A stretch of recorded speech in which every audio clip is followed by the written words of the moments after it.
Hello, everyone. Welcome to the BCS Mental Health Awareness first session. My name is Eve. I am the Vice Chair and Secretary for BCS South Yorkshire Committee. And with me, I have Andy Shaw, who's one of our speakers, but also the Chair of BCS South Yorkshire Committee. And we have Chad Gowler as well. Thank you for joining us. I hope you didn't have a lot of problems in getting onto the GoToWebinar. And I also hope that you don't have any Zoom fatigue, which is something that crept up in the last couple of weeks. And we don't want to be yet another thing for you to do and just be passive about it. I think we have some really good speakers today, and we're hoping that it will go well. Just a bit of background, this event is part of two series of events which will talk about mental health awareness from different perspectives. Today, as I mentioned, we have two speakers, and we also have an event on the 21st of March for the second session. These are related to the mental health awareness week, which is run every May. And it's something that Andy has been talking about for a couple of months now, and is kind of his baby. And it's very personal to him, but you will see that through the event. We wanted to have this as a physical event in next year's lineup for BCS South Yorkshire events. However, given the current situation that we are in and these unprecedented times, we felt really strongly that it would be really helpful for us to put them on now. Please excuse some of our technical difficulties with this, but yeah, we found it really useful to actually have also a wider audience for this, not just our usual BCS members and South Yorkshire. My understanding is that we have someone from Wales as well attending, so we're hoping that everything will go well and you get a lot out of this. So without further ado, I would like to introduce our speakers. I will introduce Chad first, and I'm going to just let them talk to you about themselves for a bit, and then I will introduce Andy. Go ahead, Chad. Cool. Hi, I'm Chad. You're not going to get to see me today because I can't get the webcam working, which is good. I've worked in tech for 10 years and I can't do the most simple of tasks, but it has saved you all from my terrible lockdown haircut at the moment. Yeah, so I'm Chad. I'm a user researcher and an accessibility consultant, and I work for a government department in Sheffield. I talk about mental health, I talk about gender, I talk about accessibility, and I'm also spending a lot of my lockdown time in Animal Crossing, so that's me. Okay, thank you, Chad. Over to you, Andy, for a quick. Okay, should I share webcam as well, or? Yes, please. Okay, so hey everyone, how you all doing? So I'm Andy Shaw. I'm chair of BCS. I'm also a software tester, and I work in Sheffield as well, where I get to break software for a living. I'm known as Wreck-It Ralph with everybody who works with me. So that's what I'm known as with work, known as Wreck-It Ralph within the testing industry. So I'm also very passionate about mental health and mental health awareness, and this was an opportunity pretty much for me to get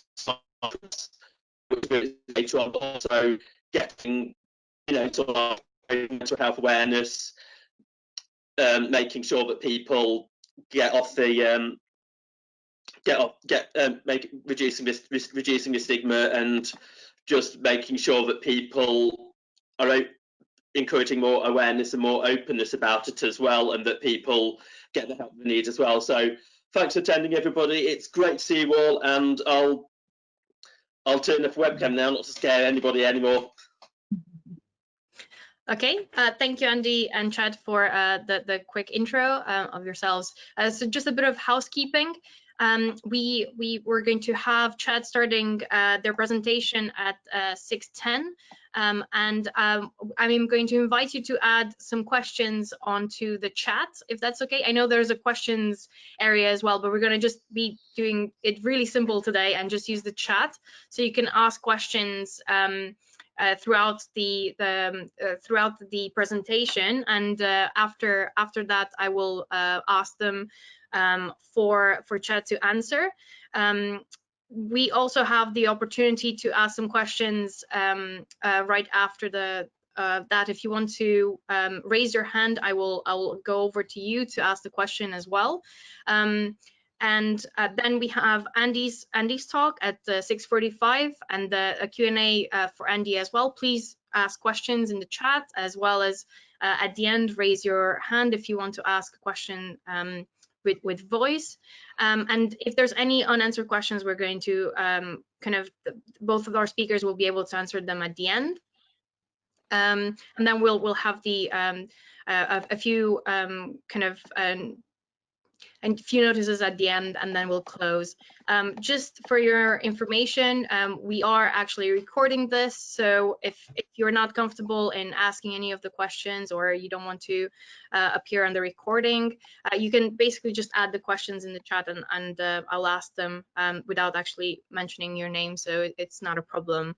Can someone test out the chat functionality for us a bit and just say hi? Some of our attendees. It's a bit odd not getting the feedback. So yeah, if any of you want to say hi on the chat, that would be really helpful. Anyone?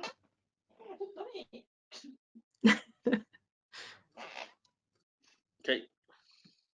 Lynn's just sent a question. Oh, I didn't. That's nice. Lynn just put something on. Lindsay, can you send a question? Sorry, Lindsay, Andy's wife, is in the background. She's an attendee, and we're going to lean on her a bit on testing on some of our attendee functionality. Hi, Lindsay. Anyone else? Oh. I can see that Carol is raising their hand. Do you want to say hi, Everyone's Carol? in questions rather than chat. Okay. Okay. Can move to questions as well. Okay. Okay. Should we just move to questions if nobody wants to use the chat? We'll go to questions. Let's go. So a small change to that. Put your questions into the question section, and I can see some of them now. So we'll just use that functionality instead. Cool. Okay. So without further ado, I'm going to pass over to Chad for their talk. Thank you. Hello, this is all very strange. I'm still not quite used to giving talks to my computer, even though I'm aware that there's a lot of you there, which is good. So yes, so I'm going to talk for about half an hour-ish about mental health in the Agile workplace. So not just the workplace, but kind of talking about some of the stuff we do as part of kind of Agile software delivery teams. Things that we do that can actually be very difficult for people who have mental health issues, and ways we can kind of improve some of these processes to make them a bit easier to navigate. So I kind of did introduce myself before, but again, hello. So you can follow me on Twitter. I'm Kitation on Twitter. You can email me if you feel fancy, and I use they, them as my pronouns. So when you tweet about this talk, as we go through, I'm going to have my Twitter handle every slide. You basically just say, they are awesome when you're tweeting about this, and that's how you use my pronouns. So before we really get into it, I want to do a couple of disclaimers. First of all, this isn't entirely, but it is very much from my personal experience, and I have depression and anxiety, as well as a couple of other things going on, for which I take medication, and I've had several years of cognitive behavioural therapy. So I'm going to be talking about a lot of things from my point of view. So we're going to be not too many details, but some discussions of kind of some of the symptoms of depression and anxiety, including panic. It's important to remember that while depression and anxiety are super common, and they are the most kind of common mental disorders, they're not the only ones, and they're the ones we hear the most about because they're the most common. But actually, you know, there's lots of other conditions that we don't hear about so often, like bipolar, schizophrenia, for example. But as I don't have those, I don't really feel comfortable talking over somebody else from that space. So I'm mostly going to be talking about depression and anxiety. I'm not a therapist, to which I mean I can't give any kind of medical advice to people. I mean, I'm quite happy to answer questions or talk about my own experiences going through therapy, and I've gone through it for long enough now that I've kind of picked up some of it by osmosis. But yeah, I'm not really comfortable in kind of giving people direct medical advice about their own situation, if that's all right. And the third one, which sounds kind of weird to remind you that you are not me, but actually I find sometimes that because depression is so common, we all do experience it in different ways. And sometimes I found it personally disheartening when someone will share a blog post or a video game or something and go like, oh my God, this totally describes my experience. And then I sit there and go, that doesn't resonate with anything I've said or feel. That's a bit weird. So just remember that this talk is very much from my experience, and I might talk about some things or some solutions, and you might be sitting there going, this wouldn't work for me, and that's fine. I am not, unfortunately, the arbiter of how depression works. Otherwise, it would be a much nicer experience for people. So yeah, so I wanted to start off talking about my brain. So I like to think of my brain as a computer. So before I was a user researcher, I've spent about I don't know, like 7-8 years as a web developer. So I've done Python, Ruby, JavaScript, and now I'm into user research. I've done a bit of testing. You can name a job in tech, I've probably done it. So I do like to think about my brain as a computer, or there'll be lots of very various computer related metaphors as we go through. So if you're not in tech, I sincerely apologize. But this is my brain, and my brain, like your brain, has a limited capacity for anything. So we're going to ignore the kind of the bit of my brain that keeps me alive, so the bit that keeps me breathing and seeing and speaking. We'll kind of ignore that bit. I'm just kind of talking about the higher function brain, the brain that does all the thinking bits. So my brain, and your brain as well, has a limited capacity for stuff. So the way it kind of works is, well, actually, we all work in very difficult jobs, right? Whether you're a designer or a developer or a researcher or what have you, actually doing the work that we do is very brain intensive. It's problem solving, it's very intensive. It's creative, it's very intensive. There's a lot of talking to other people, which is what we'll kind of get onto in a bit, collaborating with other people. This takes up a really big amount of your brain space doing that work. The rest of my brain, or most of the rest of my brain, is taking up with being an anxious person.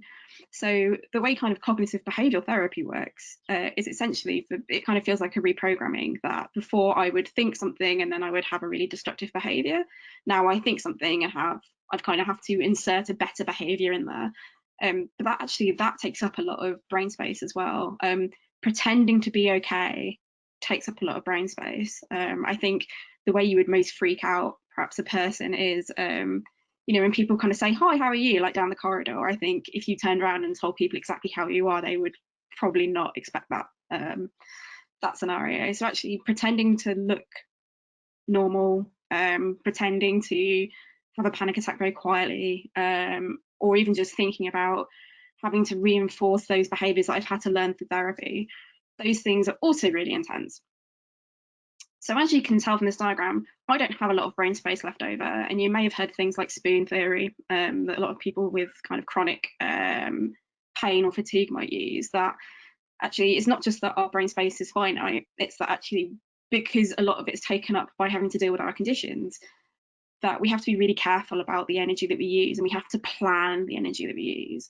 So what happens if I don't have this much space? So what happens if somebody at the last minute drops a really massive meeting right into that space? So as you can see, this big yellow meeting is overflowing. My brain has overflowed, a bit like a segfault, or for Mac users, if you've ever had like the grey veil of death that comes down over your screen when you have a kernel panic, it's like that kind of thing. My brain has overflowed, and what this generally means is, well, the bit of my brain that can deal with anxiety has now gone because you've eked into that.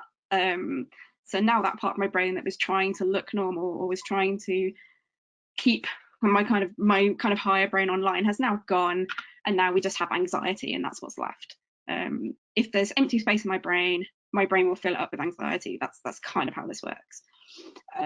So yeah, so when I talk about things like brain space, which is a kind of a phrase I'll use a lot and you probably hear a lot, this is what I'm talking about, that there is a finite amount of space in my brain and I have to plan what I do with that. And if something happens that messes those plans up, it just turns into a big mess of stuff. And that's bad. So I talked a little bit there about how actually communicating with other people is a really big, intensive part of our brains. It's a really big, intensive part of our day. And it's also a big part of Agile that we have a lot of ceremonies, which is a terrible word, but things like stand-ups, retrospectives, planning, pair programming, etc. Those kind of things we have to communicate with other people are very difficult. So how do we deal with having to do this complicated work and the complicated work of dealing with other people when we have a limited headspace? First of all, it's really important that you have agendas for meetings. I worked for a company in Leeds, a big unnamed multinational media conglomerate. And our CEO came to visit, which, as you can imagine, our CEO is based in London, we're in Leeds, which doesn't happen. So yeah, getting people to come up from London doesn't happen very often.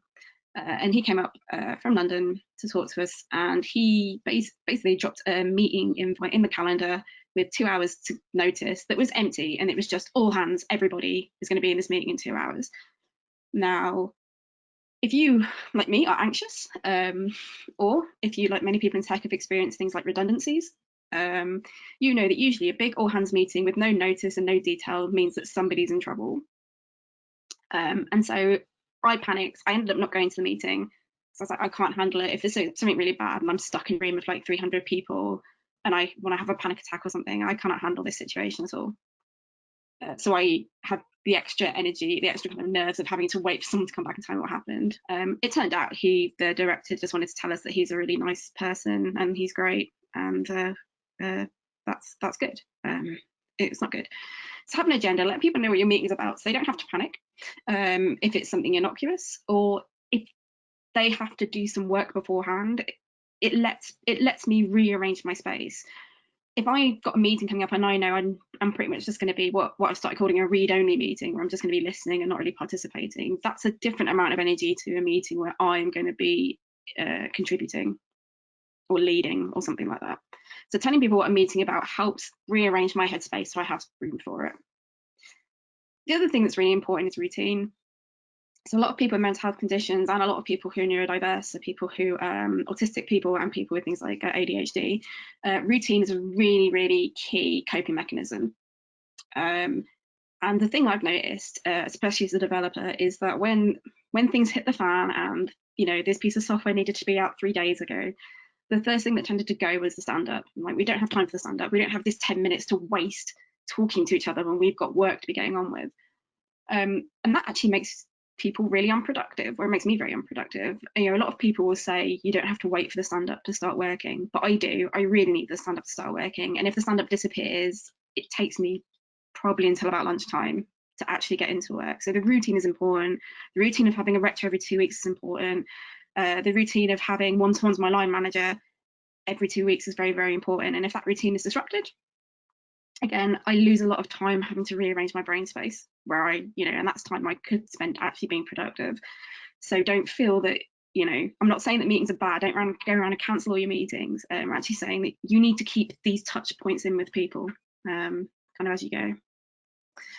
And being considerate of people's time and energy levels. I've actually noticed this is much more of a thing in this current environment. So for me anyway, kind of where I work at the moment, the limiting factor on having a meeting is trying to find a room at the time you want to meet with everybody, right? Meeting rooms are precious spaces and rare things. But now we don't have meeting rooms because we're all at home, and it's great, and that's good because it means it's really easy to do a meeting and really quickly and do stuff together. But actually, I've kind of noticed that people seem to equate free time with free energy. So I've had people drop meetings in my calendar because they've gone, oh, Chad's free between 11 and 12, and Outlook hasn't shouted at me for putting in this meeting between 11 and 12. But then actually they don't see that I had a meeting from 9:30 till 11, and then I've got a meeting from 12:30 till 2. But time is not the only factor you need to consider when booking in time with other people. You also do need to not just listen to what Outlook tells you, be considerate and go look through people's day and go, actually, if I put this meeting in here, yeah, I mean, they've got the time, but then when are they going to eat? Or, oh, actually, they've been in meetings for 4 hours and they've probably not had a break. I should probably just move my meeting till later. So please consider energy as well as time. Don't forget your remote team. We're getting really good at working with remote teams, again, because of the current situation. But traditionally, we were not very good with that. And a lot of people who have mental health difficulties will often work from home. And being the only person who works from home in a team is very difficult. So don't forget them. And that was kind of another byproduct of the team I was in dropping our stand-ups, was that was the only time we talked to our remote developers. And then if you drop the stand-up, then no one's ever talking to the remote developers, and that's incredibly isolating, and isn't very good. And then socials, I think I've had reputations before in kind of previous workspaces for being quite cold and antisocial, and people who know me very well will know that I'm not antisocial, that once you get me started talking, I don't shut up, and I do like hanging out with people. But the reason people think I'm antisocial is because I don't often like going to the pub necessarily with a group of 50 co-workers. And if that's the only social you do, and then someone keeps refusing to do it, then people think you're antisocial. The tech industry has a big problem with equating alcohol with being social. And a lot of people with mental health needs don't drink, either because it interferes with medication, or because it makes their symptoms worse, or because they just don't want to. You shouldn't be kind of questioning people about about them not wanting to drink. So mix up your socials. A previous workplace of mine has got a cheese guild. So once a month, someone buys a load of cheese and everyone sits around eating the cheese. I'm not into cheese, but if I was, that would be great. So it's like, oh yeah, Chad doesn't come to the pub, but they always come to Board Game Friday. It's kind of mix it up, because you don't know what's going on with people, and different people like socializing in different ways. And if you mix it up, then you can still go to the pub, and I don't mind missing the pub because I know I'm going to go to Board Game Friday. So yeah. The other thing I wanted to talk about, which is kind of related to this, is code reviews. So code reviews is another way by which we interact with each other in the workplace. And I think some of these points, even though I'm going to talk about it from the lens of code review, I think some of the things I'm going to talk about equally apply to. So as user researchers, we have peer review, where someone will watch a video of my interview and then critique that. Designers often have design crits, again, where they bring designs together and then they will critique each other's designs. Actually monitoring each other's work is something that we do quite a lot, and it's a good thing to do. From the code perspective, it means that we're not putting in massive security holes. I used to work on a system that was very financial, which means it's good that someone else has had a look at it to make sure I'm not destroying somebody else's that I'm not doing anything that would make somebody, that would kind of leak someone's financial details. It helps with code quality. It helps make sure that someone hasn't installed yet another version of React in this project. It's a good thing to do. The problem, there's kind of two problems I have with code review. There's three problems actually. There we go. Code review. The first one is it's textual. So you communicate. So this is GitHub if you've not seen it before. And essentially what happens is this is a way for someone to see the difference between the code that already exists and the code that I want to change. And then they write comments. And it's very textual, and it can be very difficult to understand people's context and tone purely through text. When we communicate, we're very visual communicators. You can't see me because I don't have a webcam on, but I'm still very much talking with my hands as I'm speaking, just because that's kind of how I communicate. But it's not just the words that I say, it's the way that I say them that communicates something. And you lose all of that through text. And again, a lot of autistic people, for example, and kind of people with kind of other mental health needs, like they may take things very literally. And so kind of doing stuff like company in-jokes can be very excluding to those people. It can be very excluding to people who are outside of your bubble. So that's the first problem. The second problem is that code reviews tend to be very asynchronous.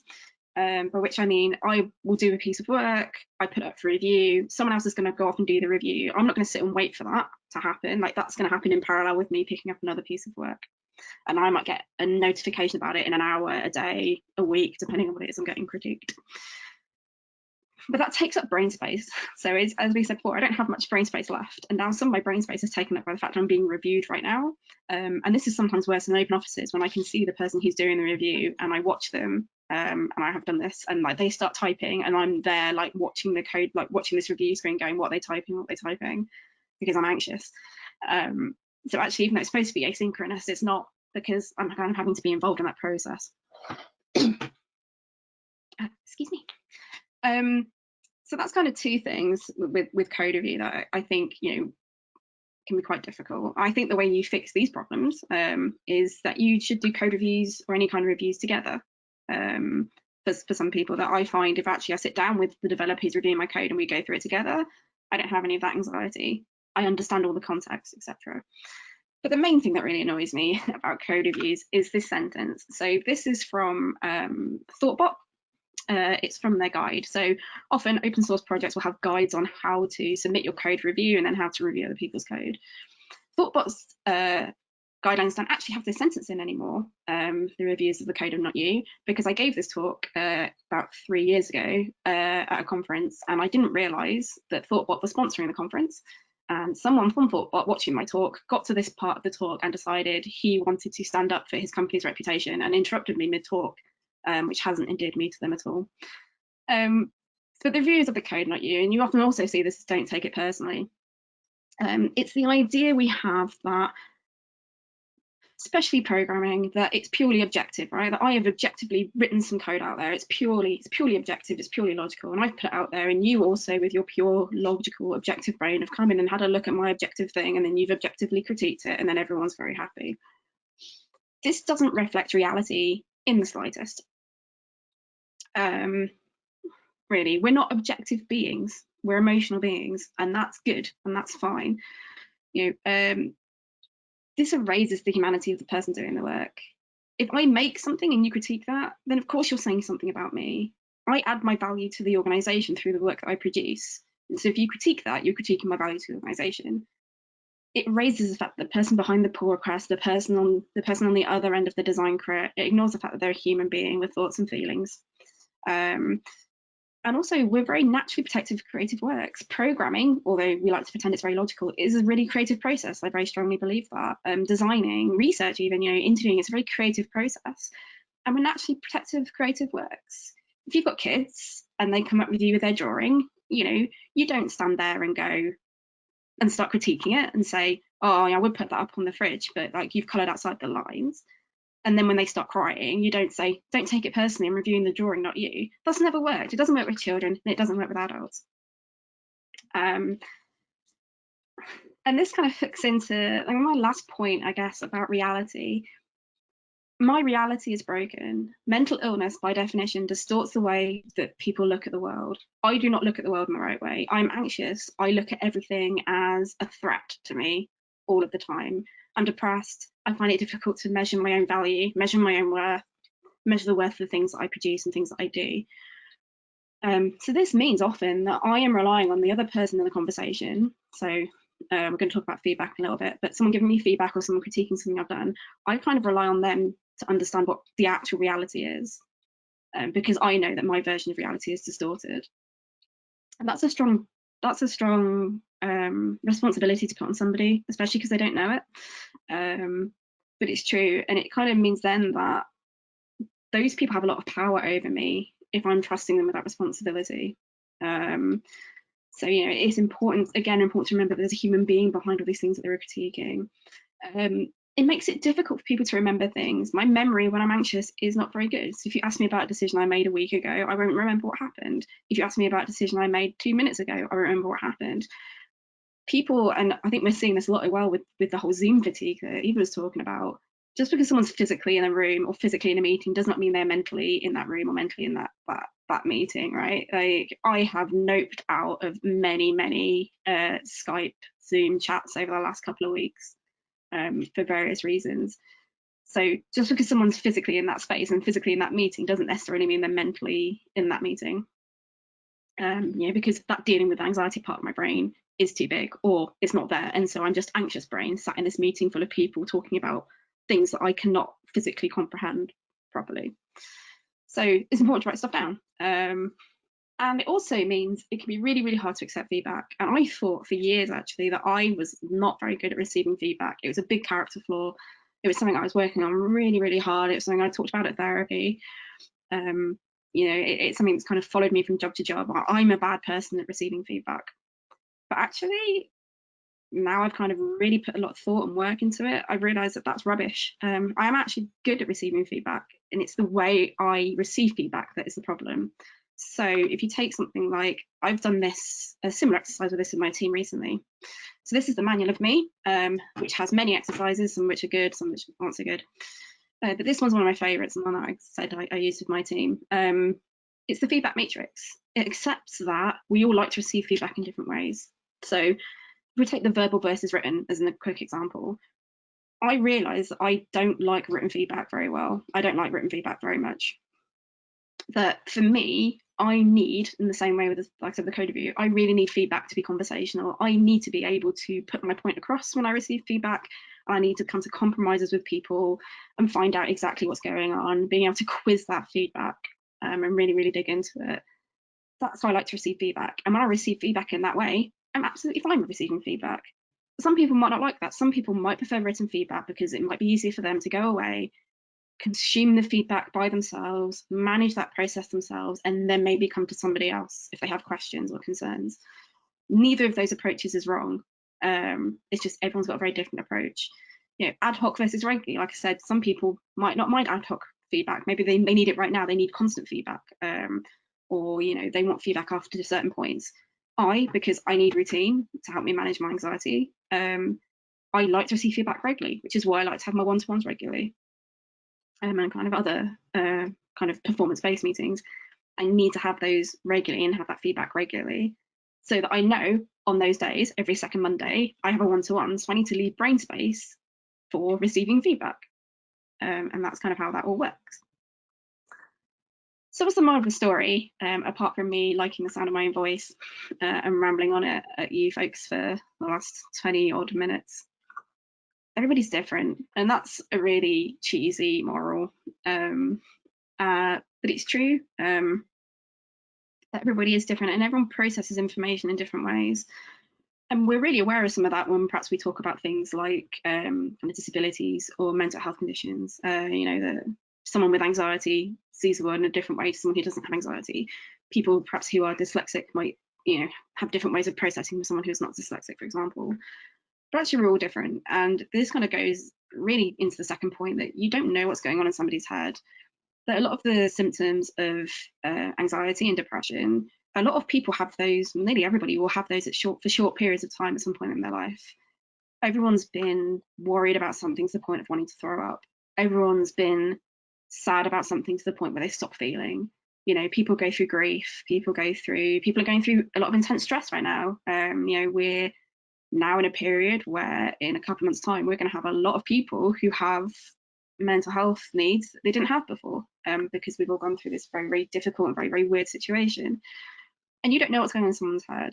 You know, I often had a thing in therapy where I kind of felt like, well, I'm the only upset person about this. I'm the only person who's struggling with this. And, you know, one of the things that I had to learn was, actually, I don't know if everyone else is struggling with this, because other people can't see from the outside if I'm struggling. So how can I see if they're struggling or not? You know, you don't know what's going on in someone's head.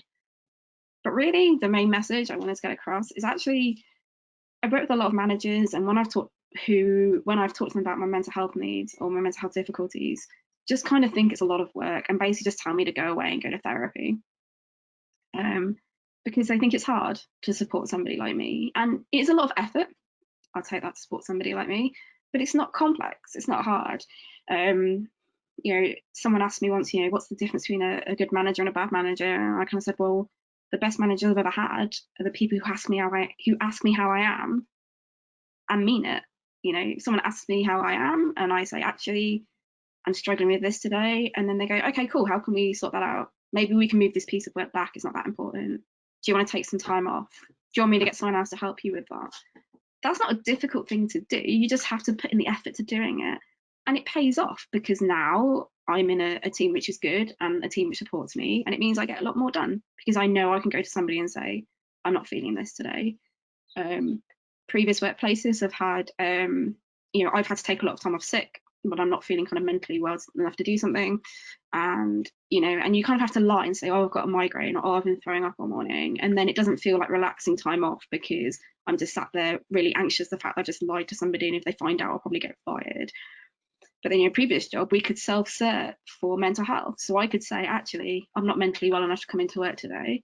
And that was totally fine. It wasn't questioned. And I had relaxing time off, which meant I could get my brain back into a better position to go to work the next day. And I took way less sick when I was able to be open about the reasons that I couldn't work. So, you know, it doesn't take a lot of work. And if you just work with people and, you know, work with, if you have someone in your team and that person's team, you go, that person's terrible at receiving feedback, maybe go back and do that feedback matrix exercise with them. Is it just the way you're giving the feedback? What do they need? And when you find out what they need and everyone works together and you have an environment where people can do that, then we're in this glorious utopia probably. You know, we're actually, like I said, it's not hard, it's just complex. It's just effort, sorry, rather. But it's effort that's really worth it, and it totally pays off. And thank you very much for listening. Thank you so much, Chad, for that. We have a couple of questions for you. If just another reminder, if you want to ask a question, you can either do that by raising your hand and I'll pass over to you, or by typing it into the question section. I apologize for the chat being not existing, so we're going to use the question one. So the first question that Mansoor raised was mainly quite a point actually, which was about how are you is a question that prompts a lot of cognitive effort for them. I know it's often meant as a friendly but superficial social nicety, but always feels motivated to take it literally and give a very long answer. But when people say it while walking past you in the corridors, there's no time for that. I guess, Chad, do you have any views on that? I don't know, it's very tricky. I find the how was your weekend question very difficult because, you know, either I haven't done anything on the weekend, which isn't what people want to hear. People want to hear, you know, that you've gone whatever, skiing, rollerblading, you've learned 3 languages while you're in lockdown. I think for the how are you, I think I've just accepted that the response to how are you isn't to tell someone how I am, it's just to say I'm fine, thanks, how are you? Like it's just become like a robotic kind of question response thing. And actually, you know, people, you know, that because that's what people want to hear. And I think if people want to hear actually how I'm feeling, they'll just ask me again. And I kind of have that agreement with some of the people I work with now, that if they say how are you and I say I'm fine, they'll ask again, they'll say, okay, actually how are you? And then I know that, okay, actually you do want to know the long answer. But I think I've just kind of let that behavior, and someone says how are you, they just want you to say I'm fine, thanks, how are you? And it's just like this kind of, again, this weird kind of behavior that I've just kind of stuck in my head, that's that question and response. I don't know if that answers the question at all, but I think that's how I deal with it. Thank you for that. Another question from Masood was, Zoom fatigue was mentioned. Do you have any thoughts about lockdown, working from home, and the effect it has had on well-being, good or bad? I think there's been a couple of things I've noticed with the lockdown. First of all, at the beginning of lockdown, everybody was very, hey, let's get along, let's check in on each other, let's have fun Slack channels where we talk about cool stuff that happened or share pictures of our cats, etc., etc. But actually, as the lockdown has progressed, that's died off, and I've noticed that. A lot of my friends have noticed that as well. So actually, part of it is we really need to try and keep up that kind of we're in it together energy that we had at the beginning of lockdown. But I think we also started to recognizing that video calls aren't cutting it in terms of social interaction.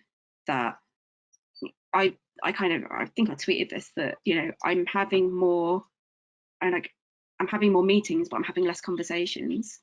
And actually, you know, that sitting in a meeting with people isn't really the same thing as social interaction. So I think in terms of well-being, like that's a difficult thing to solve, because the way we're trying to solve people's lack of, or people's low well-being in the lockdown is to encourage us to talk to each other a lot more. But actually we're all fed up of talking to each other. And it's becoming a very strange, you know, we talk a lot about physically in your house, you should split the place where you work with the place where you don't work. You know, you have your office where you work, and then when you're not working, you walk away from that. But I think also in the way we talk to each other, those lines are also getting blurred. That actually, you know, my workmates aren't my therapist, but also they're a very important part of keeping my mental well-being up. And I think we need to start having kind of more mature conversations about the best way to support each other on that individual basis, excuse me, rather than just running a meeting. I think one positive I have seen actually in terms of well-being is that it's allowed me to really explore my own, to really explore the way that I react to the world. So I'm possibly autistic, and actually now that I can be anxious or have feelings or act in a way because no one's looking at me because I'm in this office by myself and my partner's here, obviously he knows me very well.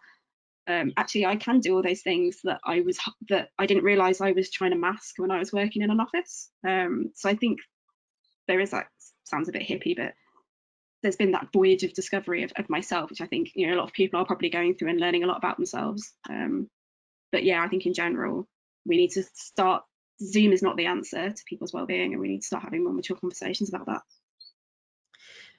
Thank you for that. There's a question and then a tip, which I'm going to leave the tip for the end because I think that was is quite a good one. The other question is, are there any pointers that indicate someone is having a panic attack? We're slightly having a bit of time, but I'm happy to extend it for you to actually properly answer that question because I think it's important. It's not really a thing to answer in a short period of time. There are lots of different types of panic attack. Is the first thing. So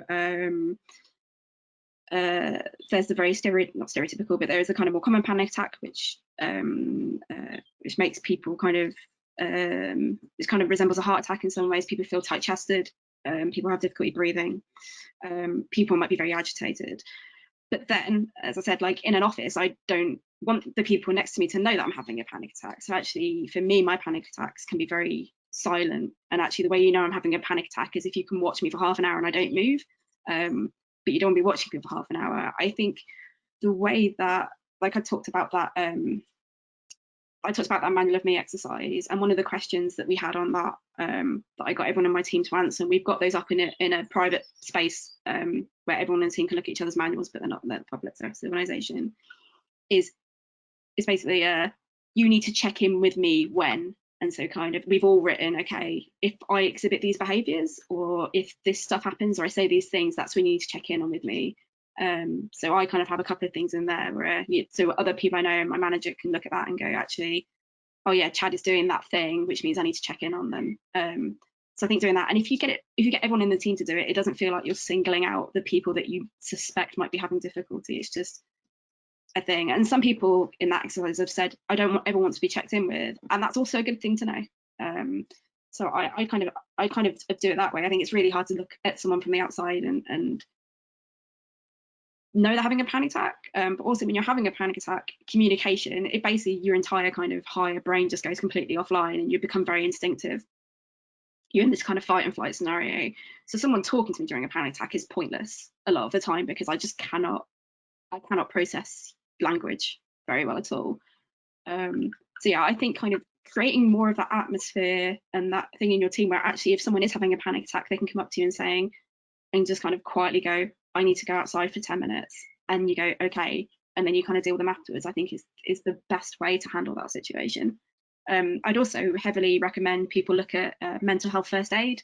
So there's Mental Health First Aid England, they do a course. I'm a mental health first aider, and that teaches you a lot of this stuff as well. And they've got some really, really good advice on how to kind of deal with people having all sorts of mental or emotional problems. So I'd highly recommend people look into that as well. Thank you so much for that, Chad. Now, without if you have some more questions for Chad, they're available to answer at the end. So without further ado, I'm going to invite Andy to start his talk now. Okay, so good evening, everyone, and thank you again for coming to our mental health event, the first of two. So I'm going to be talking about some of my experiences in mental health, as well as a journey which I've been on as well within the net, which has taken a long while to do, but I'm at a good a good part of the journey where I'm going to put a lot of the ideas which have got into action. So if you next slide, please, Eve. So I've had experiences of mental health as well, where I've suffered from anxiety and stress in the past. I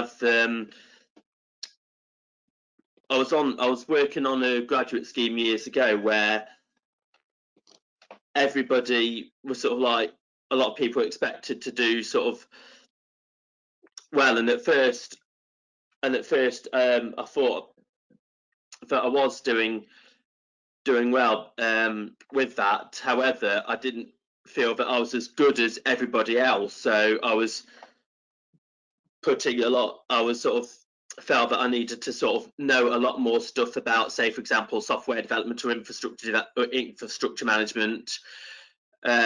As some of the roles which I was doing were a little a limited scope, it caused me some pressures as well when, for example, I received some sort of destructive criticism from some of the work which I did as well, which upset me and caused me to feel a lot of stress. I also went through redundancy years ago, back in 2013, which also caused me to lose sleep and worry about what I was going to do with the future, whether I was going to be capable of doing another role, and whether or not I'd be able to make enough money to make ends meet.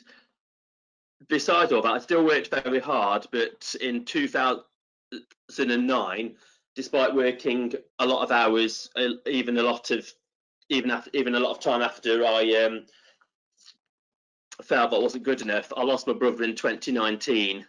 So then everything in life came to a halt, and it just changed my life completely. The reason being was that my brother, some of you know this, some of you don't, but my brother actually took his own life. I went from being somebody who was very hard working and would work sort of like evenings and additional hours just to make sure that work done, to someone who, just because of the shock that I was suffering, meant I just felt that I couldn't concentrate a lot with the work which I was doing. I just came into work, did the bare minimum what I could, and then I'd go home. I even sort of felt quite withdrawn and quite angry at the world, and I just even sort of forced myself to be strong for everybody, including my own family. I even sort of buried all my emotions and forced myself even not to show any tears, because I just felt I had to be strong for everybody, and I had to just put my own concerns aside and just try and be strong and support everybody else, and just try and be sort of like the strong one out of pretty much everyone who I know. And it just threw me into so much shock. I was angry at myself more than anything, because I just thought I should have checked on him before he died. And I was just so sort of angry with the world, and I just thought, what is a point of trying to follow a career or do things like martial arts or anything like that if I wasn't going to have a brother to sort of share it with? Next slide, please. So I decided to go on a journey myself to try and learn more about mental health awareness. The bottom line was that I just didn't want anyone to go through what we went through as a family, because it was hell. So I attended a Samaritans meeting back in 2012, where I wanted to talk about mental health and how suicide could actually affect people. I felt at the time, although it was a really good event and learned a lot about the Samaritans and how they were formed in 1963, they were wanting people to answer the phones, but at the time I just did not feel comfortable at all answering the phones and just trying to help somebody on the phone who was going through a difficult time. Instead, I did some research about mental health conditions, mental health awareness, because I wanted to sort of show, be there for people, to be there for people who needed help, who were finding things difficult. I worked in a company up in Leeds, where 4 to 5 years ago, I worked on a team to promote mental health awareness as part of a wellbeing activity, which we had to do as part of a scheme we was on for the company. So I chose the topic of mental health, and with 4 or 5 colleagues, we gained some information. We did a time to talk day with the rest of the building, where we talked about mental health. We had cakes and like an afternoon tea, where we talked a little bit about mental health and signposting to where people could get help if they were finding life difficult. I didn't feel at the time that I could talk about losing my brother and how it affected me, because I was still at a point where I just couldn't really talk about it openly. But that was a stepping stone to what I'm going to do now and what my plans will be going forwards. So I wrote an article on LinkedIn back in February of this year about how I lost my brother and how that affected me, and what I wanted to do, and sort of like a way, and how I was going to find a way forward to help other people. With my workplace, I also organised some colleagues about some courses to do with work, to do with about mental health awareness, different mental health conditions, but also so people could actually get the help and support that they needed for if they were finding life difficult. So I had some positive responses from the courses so far, saying that it's helped other people, and and I just sort of felt a lot better from doing that. I also am going to organise this webinar as well, and I wanted to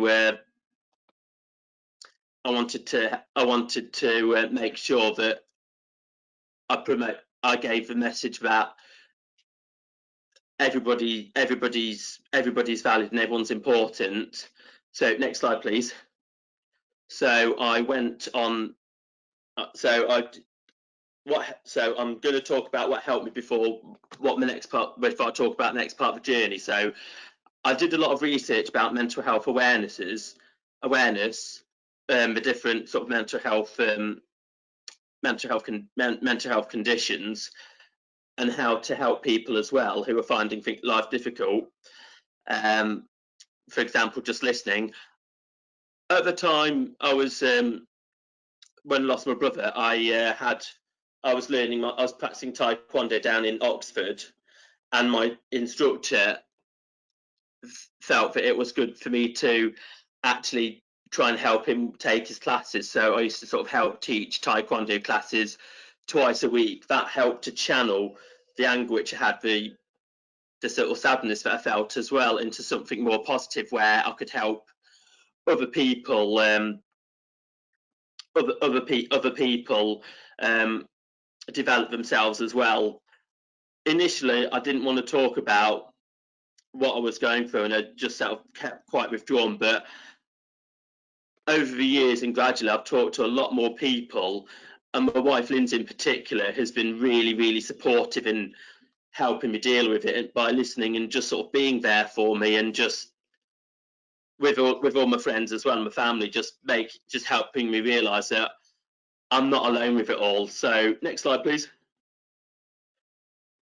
So I'm going on a journey now with some future ideas to help mental health awareness, also as well to sort of help other people. So when this COVID-19 lockdown is over, I'm going to be organising a work event to start off with, which is going to be something like a bake-off, where people can do some baking, bring in what they've got. For example, I'm going to make a carrot cake. I can also make mince pies as well at Christmas time, so place your orders now if you want to. I've already got a few orders already. I'm going to be planning on doing some more talks and webinars as well in the future, in the up and coming months as well. So I'm happy to speak to people about any talks or any webinars as well. I'm also going to do an event in memory of my late brother Rob as well. Lindsay suggested a good one, for example, going for a walk to raise awareness about mental health as well. So that's one thing on the cards. I'm also going to be writing some more articles on LinkedIn as well. And I also may consider writing a blog post about mental health as well to promote awareness and also reduce the stigma surrounding it. So whilst doing the research of mental health, I've also been fascinated by how mental health is and how it's perceived in the tech industry as well. So from my understanding, there's a lot of people who I know working in the tech industry, and from reading articles like a report by Harvey Nash, I've seen that there's a lot of pressure to develop and test software for making sort of software and projects be completed on time. Sometimes people working weekends and over extra hours and weekends to get the work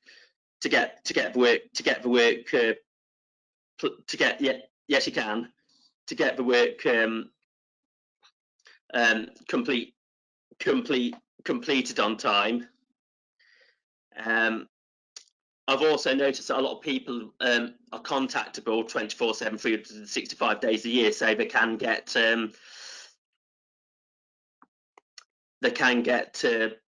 they can feel a pressure to answer emails after they've left the office during the day.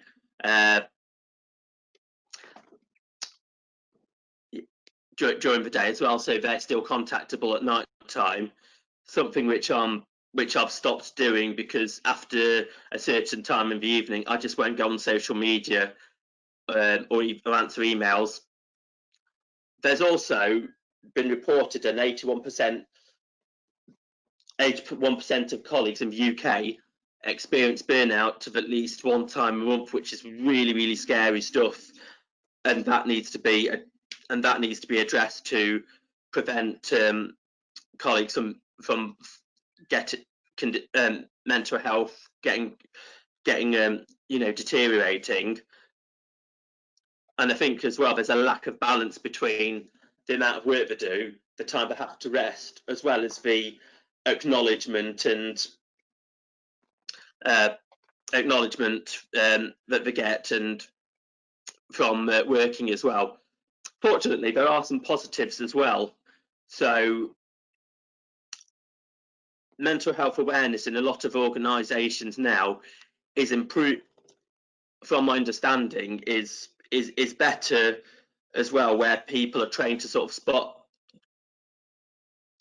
identify colleagues who are finding things difficult, have a chat with them and see how they can actually make things easier, or make the workload easier for them. I'm I'm thankful that a lot of companies have an open culture where people actually talk about their mental health aware, their own mental health experience as well. For example, people in senior people in different organisations will talk about their own experiences of mental health as well. So it makes it easy for people to talk about their experiences, people to actually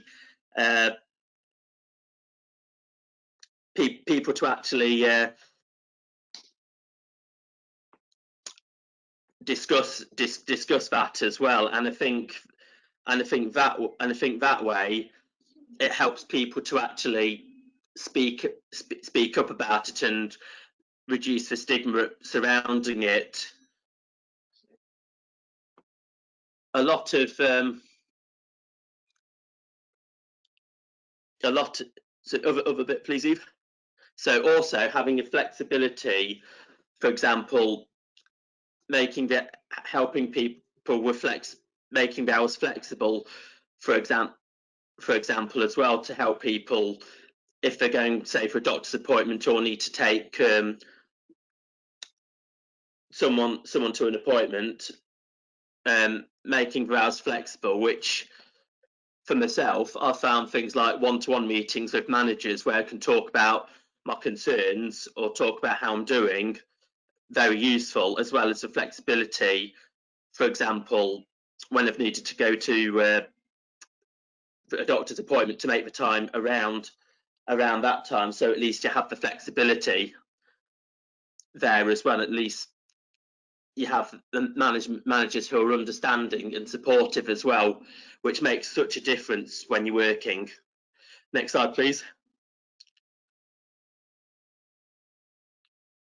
A lot of friends who I have as well all work in cybersecurity, and they're doing a fantastic role in making sure that the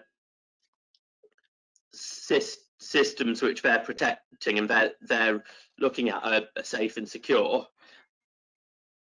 From my understanding, though, although I don't know very much about cybersecurity, although I'm willing to learn more about that area as well, is that, and I've read articles from as well from different sort of magazines.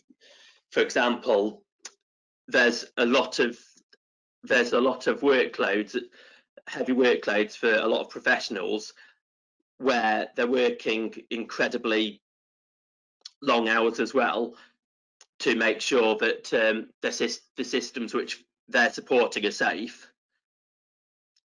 They also, I believe, have a huge weight on their shoulders as well, because at the end of the day, they make the difference between a system being safe and secure and a system being hacked, and they've got a huge responsibility on their shoulders. A lot of them, understandably, get quite can get burned out, and they take pride in a lot of the work, which they should do because they're doing a sterling job. But it's a lot, and there is a shortage within the within sort of cybersecurity professionals as well. So they have a lot of weight on their shoulders as well. I've read as well that with work-related stress, from 27% of professionals reporting stress-related issues in 2019 to this year 2020 being 48%, that is very, very concerning. So we need to make sure that they're looked after as well. So some positive things which are being addressed, and I'll research more about this after this event, is having mental health training in organisations and tailoring it to cybersecurity professionals, having a culture where problems are dealt with sort of professionally and there's no sort of blame or finger pointing, and also allowing professionals as well to have the the downtime and rest of they need to sort of relax, connect with family and friends, but also sort of have a break from what they're doing as well, because without them we'd be facing a lot more problems as well. So we need to look after them and everyone else who works in the tech industry. Next slide, please. At the moment in time, we're in a very, very uncertain time, understandably, because of COVID-19, where people are working from home and being isolation as well, so not visiting people. So it's a very concerning time where people may find it difficult and may sort of struggle with mental health concerns. The media as well, it can be good and it can also be detrimental as well, because a lot of the information which is published by the media, from my understanding, is sort of like is no one really knows when this lockdown is going to be lifted, or when when this thing's going to end, when we can actually return to our offices and sort of see family and friends sort of face to face again. So that's a growing concern. Also, as well, the stresses of working from home as well, the fact that we don't have actual physical interaction, and as well as the stresses of the uncertainty of it all, is very concerning as well. So I'm reading into this as well, and what I do, for example, is I'll take things a day at a time, where I'll plan the work which I'm going to do today. I'll also make sure that I have time for breaks, as well as making sure that I'll switch off towards the end of the day. Making sure that you eat decent food as well, and having some exercise. So each morning before work, me and Lindsay will do a Joe Wicks workout.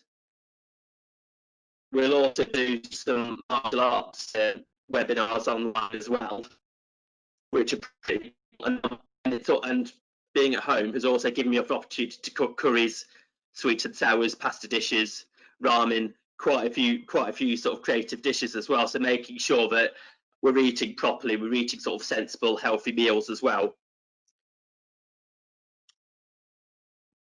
With the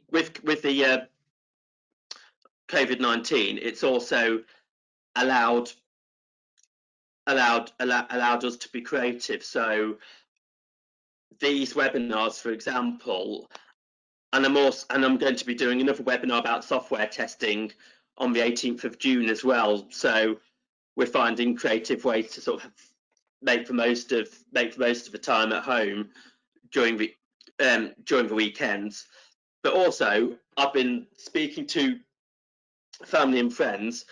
I spoke to a friend who I hadn't actually spoken to since me and Lindsay got married, and we chatted for about an hour. It's just really nice to catch up with them and see how they were doing. Also, reach out to people as I've started checking on people to see how they're doing as well. So reach out to other people as well. And if you're finding things difficult, or if you're finding it hard to cope, reach out to somebody. Don't just sit there and feel like you're alone. Reach out, because there are people who do care. And if anybody needs to talk to me at any point, just give me a call or send me a message. Not a problem. I'm also now going to tell you a few resources as well, which I've looked at whilst researching this presentation, as well as doing mental health research. So I've been looking at a number of different mental health organisations. So you've got the Campaign Against Living Miserably, which the patron is Professor Green, the singer Professor Green, who also lost his own father to suicide. That's a good website where it gives information about mental health awareness and encourages people to speak up. They're also doing, in partnership with a TV channel, Dave, the Comedy Against Living Miserably, where different comedians will come on television or come on a stage. They'll talk about they'll put on a gig. They'll talk about mental health awareness. After each event, people talk to them about their experiences as well, so that it reduces the stigma. It also encourages people to get the help they need as well. Ellie Friends is another good one as well, where you can register online. It's for free, and you can talk as little or as long as you want to. You can log on just to say hello to people. You could also talk about your concerns as well, and people help. And it's a supportive environment where people are actually supportive of one another as well.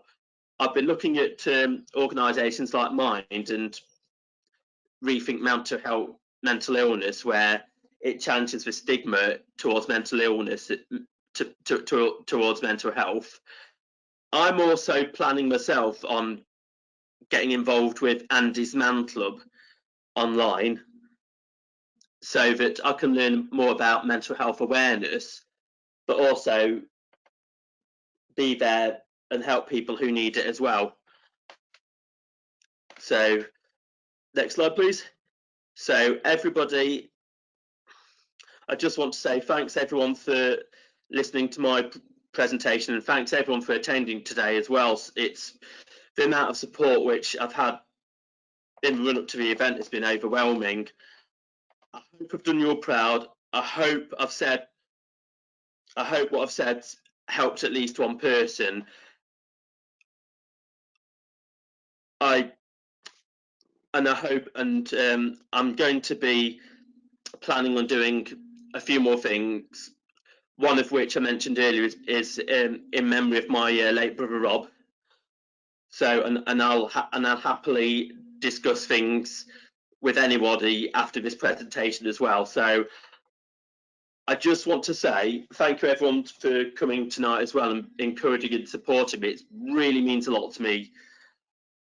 And mental health is essential, and each and every one of you matters.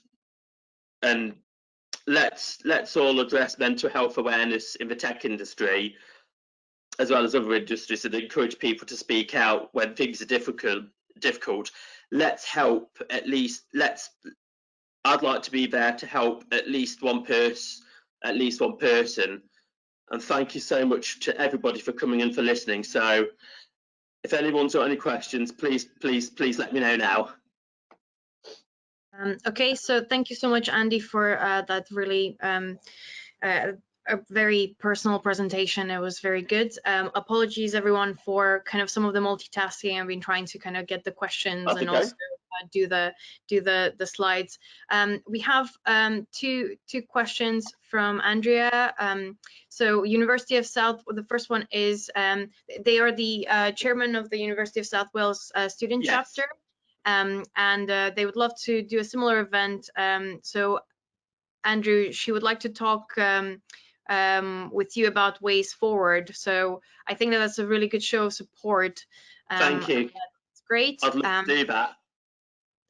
Andrea says that she is not trained in any of this, but she's looking to get trained via the Mental Health First Aid England and support the students side of things, as she has met a lot of people struggling with their mental health at undergraduate level too. And she also experienced severe burnout a number of times. So thank you so much, Andrea, for sharing that. Also around anxiety specifically, the University of South Wales is one of the uni leading in cybersecurity training in the UK. Just wanted to add that you're very right in saying it's a very strenuous and taxing job career path. I'd like to suggest even the fact that I have met countless of students experience burnout in trying to learn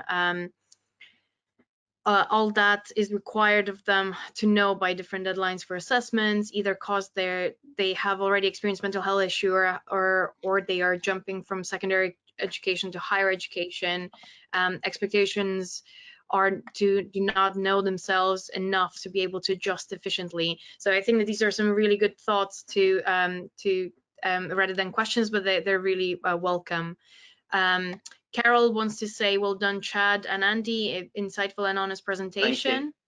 If there's anyone else who wants to raise their hands for if they want to ask any more questions, anyone?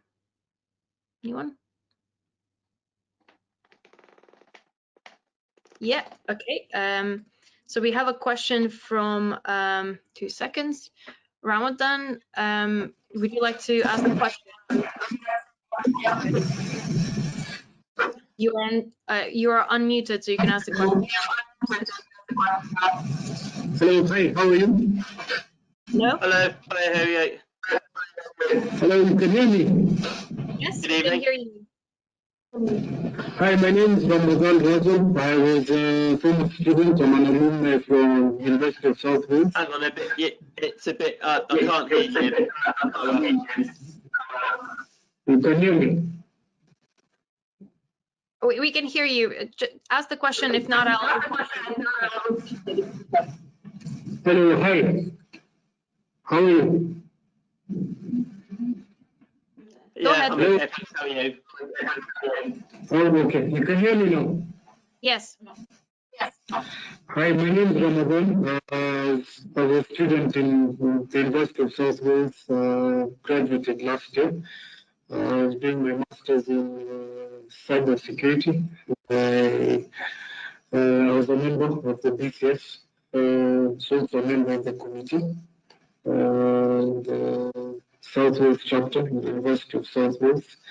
I believe I met Andy Shaw once when he came to visit our campus, and got fascinated by this presentation, considering actually I myself also deal with mental health issues because I actually have ADD and diagnosed with ADD and bipolar disorder, which I've been managing for years since my high school and campus days until now.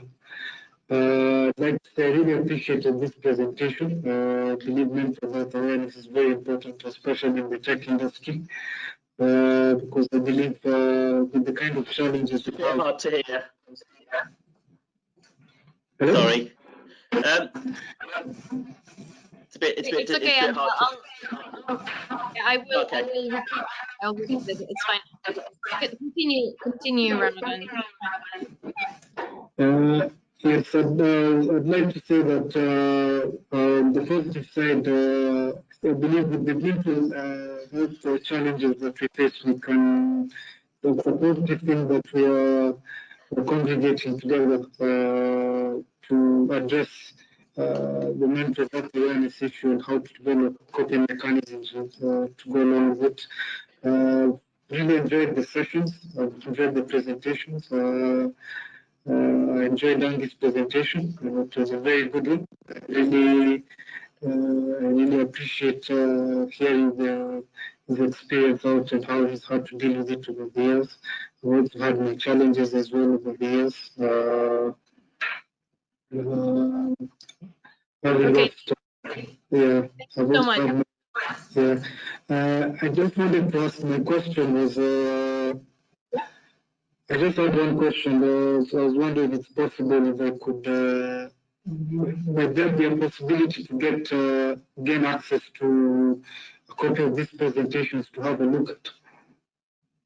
Yes. Okay. Thank you. Okay. I'll mute you and I'll answer the question. So just to recap, Ramadan was kindly sharing their journey. They have ADD, and they were saying how important it is to kind of raise awareness about mental health in IT. And one of the questions is to basically get a copy of the presentation. So I'm sure we can do that. For all of the attendees via Eventbrite, we will try to send the presentation. Is that okay with you, Chad? You okay sharing your presentation as well? Yeah, definitely. Yeah, same here as well. Yeah, I'm happy to share my presentation as well.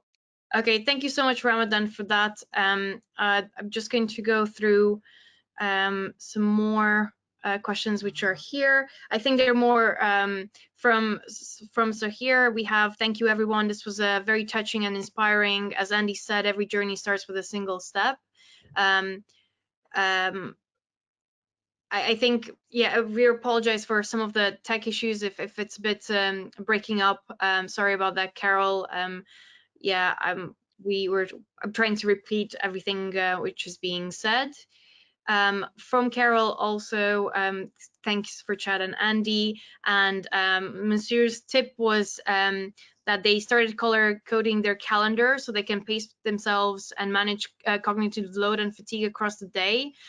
So if I see lots of red in a row, it's a prompt that I'm doing too much in one day. I think this is an answer to one of the points that Chad, you raised earlier in your presentation about people putting meetings in people's calendars. I was also not aware that I sometimes I look at people's calendars, but I'm not paying as much attention about how many meetings they have. So thanks for raising that. It's something that I will be more aware of in the future. So just while we are still here, I just want to say thank you to both our speakers for the presentation. They were amazing, and thank you everyone for engaging. I forgot to mention that Eliza wants a chocolate cake, Andy. So you better get your baking skills. Yes, I'll make one. Don't worry, I'll make one. So thank you for some of the family and friends who joined to listen to some of the stories. It's really great to have so many people wanting to be supportive as well. We also have Sharzad and Martin on the call, who are one of our committee colleagues, and I wanted to just mention quickly about the fact that we have another session which is around mental health awareness on the 21st of May as well at 6 p.m. So hopefully, please share the if you enjoyed this one, please share the link for this as well. You can find our next presentation at sy.bcs.org, so that's southyorkshire.bcs.org, and please sign up for the next one as well.